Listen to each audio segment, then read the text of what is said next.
Renan Aranha tá aqui de novo pra vocês.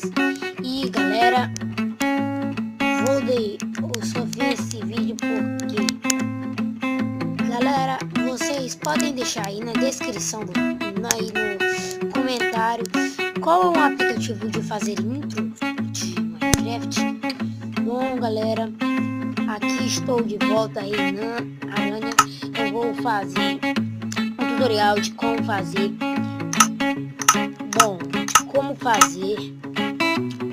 um avião que voa mesmo no Minecraft.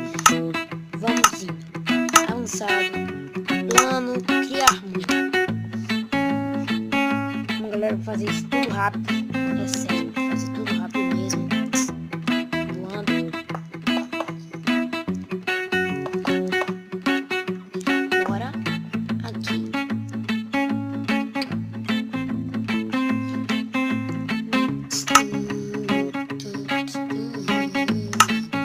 Vamos começar. Você vai precisar de um pistão normal, de um pistão grudento, de um observador, de qualquer bloco, de um bloco de slime, e também precisará de um bloco de redstone. Bom, vamos começar. Bota assim e assim. Aí depois você faz ao contrário. Assim e assim. Depois você vai pegar qualquer bloco que você pegou aí. Pam, pam, pam. Aí você desce aqui e pam. Não. Tem que dar com o olho meio pra cima. Esse olho aqui. Esse olhinho bem aí. Tem que estar pra cima. Bom, depois você bota aqui do lado. Isso. Aí depois bote qualquer bloco que você quer. Está pronto. O tutorial foi bem rápido mesmo, não foi galera? Está aqui o avião. Ele está voando de verdade.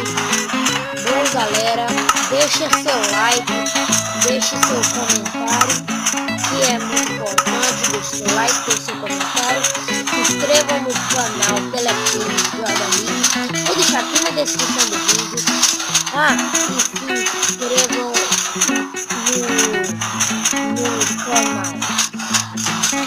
no canal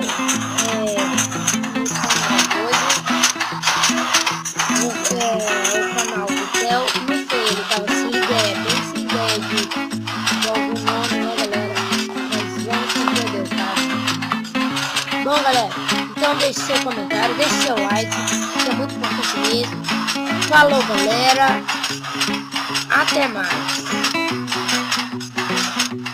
Se inscrevam também no canal Vinícius Flash. Na capa de perfil lá e estará um flashzinho do Minecraft.